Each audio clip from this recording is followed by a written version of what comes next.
Hey Waffle Gang, I do hope you're well. My name is Mark and today we're checking out some more relationship stories, and if you do love a Reddit story, why not consider hitting that like, subscribe, maybe that notification bell too, and let's crack on with today's first story. Much love guys. Now, today's first story is from the entitled People subreddit from I'm Just a Neighbor, who says parents threw me out as a child and then expected everything from me when my grandparents died. Don't know why, but my post from r/entitled parents was removed. My friend who helped me set up this account repeatedly asked me to post this story and now says it's too good not to place here. So fine, I'll do this one more time. As others may know, I mentioned in my HOA post about how my parents hated me and only loved my sister. This is the story of that. I was born when my mother and father were only 17. It forced both of my parents to drop out of high school and each get a GED so they could find work right away. My father especially was not happy about this because he had dreams of playing football in college, and instead he had to work at a gas station. He said to my face many times that I ruined his dream. My mother hardly raised me at all, as she had to work too. They had a cranky old lady next door to watch me most of the time. She wasn't so bad, she gave me more attention than my parents did. My father eventually managed to land a better job as a manager due to his experience running the gas station. It was right after that my mum got pregnant with my sister. I was 6 when she was born. I wasn't exactly shown much love before that, but once my sister came along, it was made pretty obvious to even my 6-year-old self that I was unwanted. The only ones who seemed to care were my paternal grandparents and somewhat my babysitter. And they were more like my parents because they treated me the way a little kid needed to be loved. We lived in a 2-bedroom apartment, and as my sister got older, it went from me sharing a bedroom with her to me kicked out of the room entirely. I slept on the couch for 2 years. I barely had anything to my name other than clothes, school supplies, and an old Game Boy. When I was 10, my parents decided they were going to move away, but this move did not include me. I ended up actually being fine with this, as my grandparents had agreed to take me in. My life was instantly better. I got my own room again, and my grandparents gifted me a brand new N64 in 1996. That Christmas I got a Game Boy Pocket too, and there were a couple of other kids my age in the neighborhood I got to hang out with. We rode bikes, played video games, shot cans with pellet guns, built forts and got dirty playing in the creek. You know, stuff a normal kid would enjoy. I was finally happy. As time went on, I grew up and eventually moved out, but later moved back in to help my grandparents' house as they were getting old and living off their retirement savings. So some rent money from me went a long way in paying the bills. My grandpa was the kind of person who wanted to build a bomb shelter during the Cold War, but never got around to it. He wanted to volunteer for the military in the 60s, but was turned down due to a medical condition and the fact his eyesight was not great. So he focused on saving whatever he thought he needed. He told me many times it was better to have something and not need it than need it and not have it. Our area suffered from numerous power outages in winter due to heavy winds and storms, so having gasoline and propane for heaters and generators was a must. All these saving habits became my own as time went on, because it was better to need this stuff rarely than to not have it at all. Of course, there was the HOA bothering us, but that's its own other story. The problem is, about 5 years back my grandma died suddenly, and my grandpa was heartbroken. He also went about a year and a half later. Pretty much everything they owned was willed to me.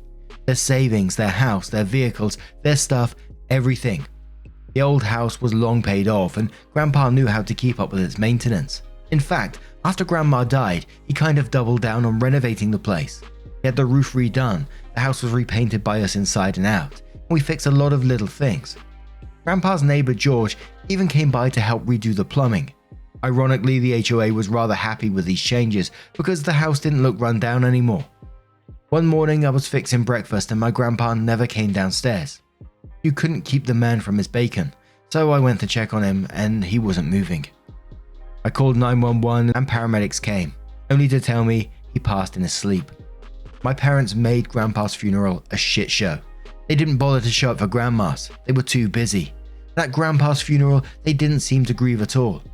My sister also showed up wearing a brightly coloured designer dress, which I wasn't happy about as it was church clothes only function. I noticed my parents repeatedly whispering to each other and glaring at me whenever I looked at them. Come to find out at the will reading that my parents knew they'd been disinherited long ago for their treatment of me, and they thought it was extremely unfair I got everything. They threatened to sue me to contest the will, and I got repeated calls and messages from my father and mother and sister telling me I needed to do the right thing and give my father what was supposed to be his. I told them all to flake off in far more unsavory words. My parents ended up taking me to court to challenge the will, but the judge ruled in my favor after seeing the will and hearing us both out. So it wasn't a long drawn out legal battle. The judge even looked at my parents with absolute disgust after seeing the will and hearing about their mistreatment of me in my childhood. He called my father a terrible parent and that my grandparents were right to disown him. My father just hung his head in silence, but he made sure to stop me outside the courtroom and tell me I was always the biggest mistake of his life, and that if he could go back in time, he'd make sure I never existed. He should have been a football star, and instead he has to wear a name tag for a 9 to 5. I told him that mistake or not, Grandma and Grandpa could see what kind of nasty person he was. I didn't ask to be born, and the only real love I ever got was from my grandparents, and he was no father of mine anymore. I got a few more threatening and harassing phone calls, as well as some letters from my parents, all demanding money among other things. But over time, they just stopped because I completely stonewalled them. Never responded to the emails or letters, and I stayed silent during the phone calls.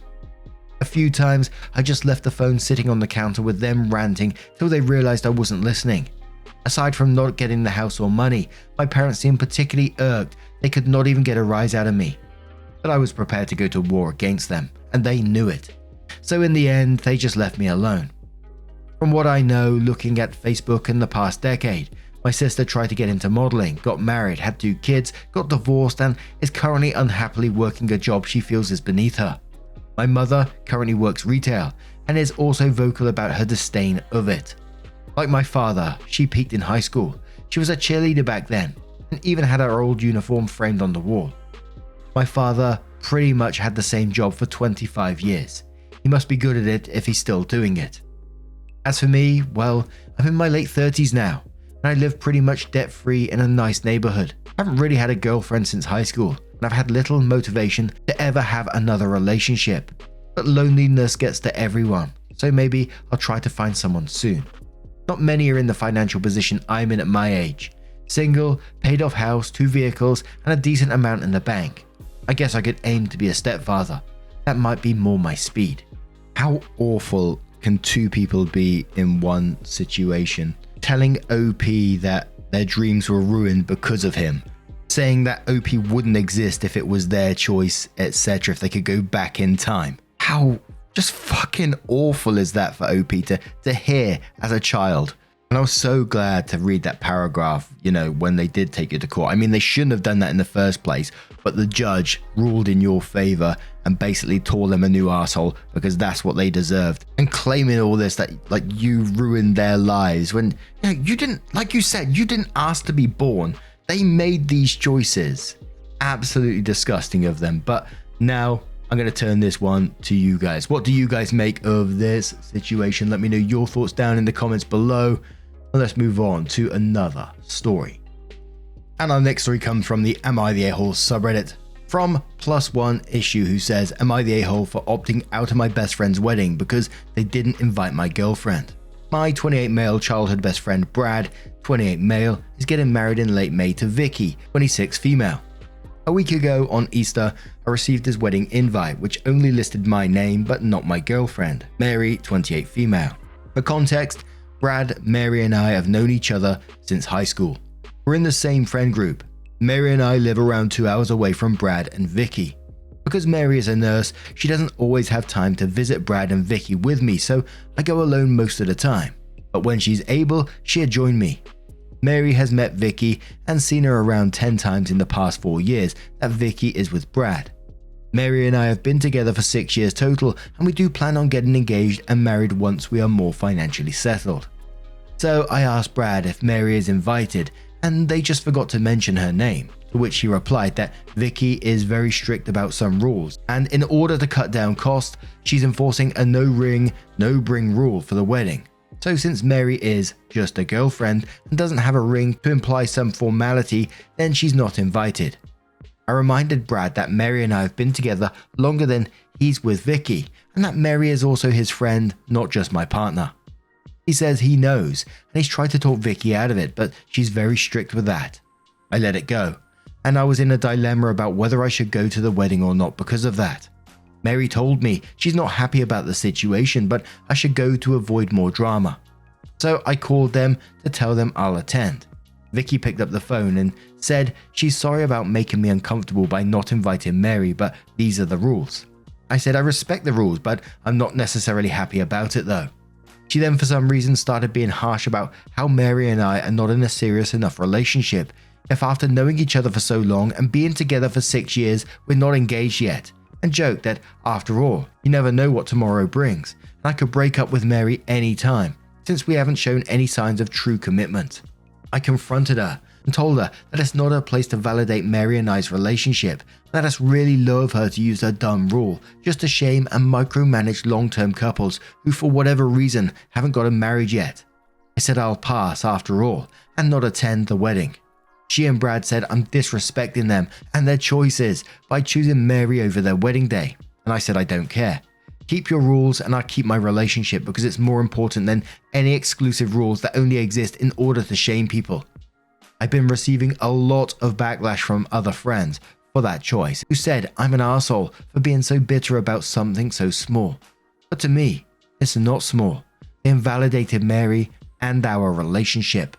Now, I've never experienced it in real life, but I've heard it a couple of times within these stories about this no ring, no bring rule. I find it absolutely insane. Some people are together for life but choose never to get married. This marriage is just not for them. And I think putting a rule like that on your wedding is just alienating your loved ones around you, your friends and your family who are not engaged yet or choosing not to get married. Surely this should be about, bringing the people that you love the most around you and celebrating your day, not having exclusive rules on who can attend like it's some fucking VIP list. Maybe I'm missing something there, but Poe Adams says not the a-hole, what a stupid rule. And stupid in this instance for many specific reasons. First of all, Mary and Brad were in the same high school friend group, so it could easily be argued that she could be invited purely based on being his friend and totally independent of her relationship with you. Second, using marriage as a barometer of commitment is inane. So by Bride's logic, if cousin Chad gets drunk in Vegas and marries the girl he's been dating for 2 weeks, she would get an invite while your girlfriend of 6 years would not. That is so dumb. To top all this off, you were initially willing to let it go and just come anyhow. But then the bride had to double down and insult your relationship to your face. It just sucks. Groom needs to step up and be a good friend and tell bride she is being ridiculous. Opie replies saying, I really tried to look past so much stuff and go to the wedding just to honor my friend. I was willing to let go of the fact that Brad didn't even invite Mary, not as my girlfriend, but as his friend. They're friends for God's sake. The fact that she's in a relationship with me now doesn't change the fact that we are friends. But it's like Vicky wanted to rub it in my face about the no ring, no bring thing and how insignificant my relationship with Mary is to her. The Darker Helmet replies to that and says, I'd bet $100 that Vicky just doesn't like Mary, and that's the real underlying issue here. When someone comes up with a BS rationale like this, it is usually hiding a darker reason. Professional Bus replies to that and says, it's often also to show power and dominance. Weddings are a fantastic time to see what people are made of. There are a few red flags that typically pop up. Mini tyrants who override all decisions made by their spouse and don't consider their mate at all. Responsibility shirkers who try to get out of doing any work. Freeloaders who try to get free stuff for minimal effort, whether it. Backstabbers trying to use the occasion to get even for stuff they don't address in real life, typically from families and bridal parties. False witnesses and people who never intend to stay true to their wedding vows. Attention hogs who try to make the process and party all about themselves, etc, etc, etc. I think that comment just covered most of the Reddit stories. Username says, not the a-hole. No ring, no bring is really stupid and outdated. Usually comes from A, religion, or B, a feeling of superiority. Usually rooted in self-consciousness, that your relationship must be better because of a title. Weddings are about celebrating love. A piece of metal or a piece of paper are not necessary for that. And honestly, how Brad deals with this will tell a lot, because he just wants to placate his fiancée. And this won't be the first or last time, because he just wants to placate his fiancée. And this won't be the first or last time he doesn't stand up for himself in his relationship. He needs to realize there are consequences to his inaction. She's going to try and force some norms on kids if they have them, because she's worried about her image. And one more comment from Catacombs3, who says, not the a-hole, and quotes, but to me it's not small. They invalidated Mary and our relationship. And goes on to say, excluding Mary from the wedding was mean, but forgivable. But once Vicky made it clear she disrespects you and your commitment to your long-term relationship, there is no way back. She thinks you are lower than her and feels quite comfortable making that judgment out loud to your face. How can you be friends with someone who has told you that you are less worthy of respect and politeness than them? She will always see you and Mary as her inferiors. Brad is willing to let her treat you that way. He might not like it, but he isn't going to defend you. Once someone has made it clear they do not see you as their equal, there can be no friendship. That is a status divide worse than master/servant or teacher/pupil. Vicky probably thinks she's being very gracious by allowing you a seat at the grown-ups table instead of sending you out the back to eat with the kids. Why would you want to support a marriage between two people who do not value you or treat you with dignity? This is not a minor issue. This is a serious misalignment of values. But now I'm going to turn this one to you guys. What do you guys make of this situation? Let me know your thoughts down in the comments below, and let's crack on with another story. And our next story comes from Dryleg9006 and says, am I the a-hole for not telling my girlfriend that my parents are gay? I'm 25 male. I have two parents. My birth dad John, who's 48 male, and my other dad Dwayne, who's 45 male. I call my birth dad John Dad, and I call my other dad Dwayne Pops. My birth dad John was married to my mum for a few years. Then she left my dad, and ended up divorcing, and now she's somewhere in California. I don't know where or what she's doing. Haven't talked to her in ages. Her dad and Pops I'm super close with. They are the best parents any child could ask for. I love both of them, and they've always been with me. My dad introduced me to Pops when I was a little boy, and they have told me they were in a relationship. And I was all for it because I had saw my dad become lonely/sad when he was single. So seeing the fact that my dad loves someone and has a life partner made me super happy. Pops and Dad got married, and we've been living an amazing life. I'm probably more close to Pops than my own dad, due to the fact that Pops is really cool and he's laid back. I love both of them equally, and they love me as well, and I'm blessed to have them as parents. For a few months I've been dating this girl, Bella, who's my age. I thought she's pretty cute and I liked her. So we kicked it, and recently she told me, my parents want to meet your parents and want to come over for dinner. I said sure, I'll tell my family. So yesterday, Friday night, Bella comes in. Pops greets her and says, come on in sweetheart, dinner is ready. She says, you must be Opie's dad. So good to meet you.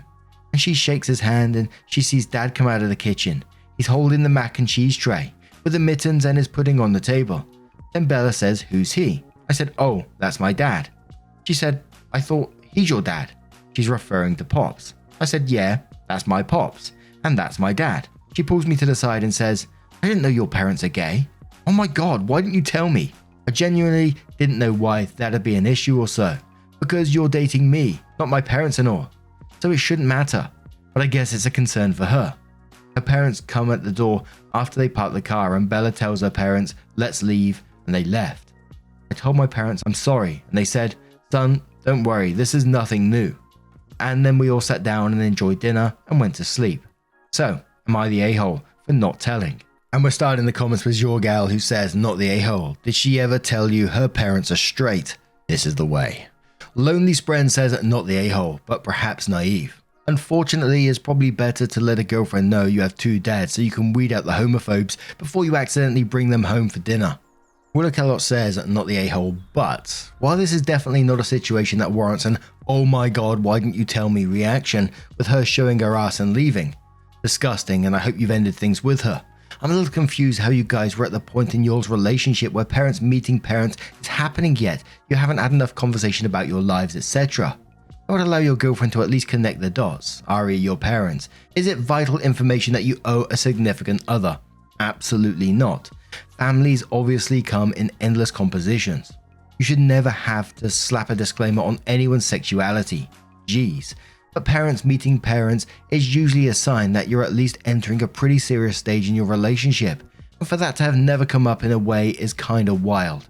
Then again, your girlfriend sounds kind of obtuse anyways. Maybe you've mentioned things like, I'm going with dad and pops to the store before and she just thought you were talking about your dad and grandpa or something. I don't know. Definitely not the a-hole though. And one more comment from eBay523 who says not the a-hole. I'm not sure I totally feel like you need to screen people or tell them your parents are gay specifically.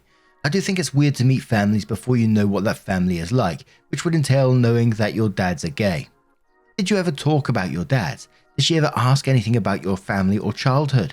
I can't imagine someone meeting my family and them not knowing ABC about my parents, how many siblings I have, their names, etc. Before they meet my family, I'd probably say my mum is super warm and goofy, her name is Jill. My dad is weird socially but the nicest guy, even if he comes off awkward. His name is Paul. My sister Carol and her wife Mary will be there too. To me it just seems weird and she didn't know anything about two very important people in your life. And if she didn't know that much about you, it makes sense you wouldn't know much about her either, particularly what a crappy person she is. Opie says, same, I genuinely didn't think it had been an issue, because I don't have to go around saying my parents are gay, just letting you all know. Lol, it's not like a disclaimer you know. So yeah, you're right. Not sure what her issue was to be honest. But now I'm going to turn this one to you guys. What do you guys make of this? Let me know your thoughts down in the comments below. And just a huge thank you from the bottom of my heart for getting involved in today's stories. Your love, your support, your time always means the absolute world to me. So thank you so much for being involved. And hopefully I will see you in the next one. Take care and much love. Wake up, get up, stretch my legs, eat some breakfast, milk and eggs, brush my teeth up, wash my face, throw my clothes on, start my day. Wake up, I can smell the smoke from the bacon. Let's go, see the sun shining from the windows. Okay.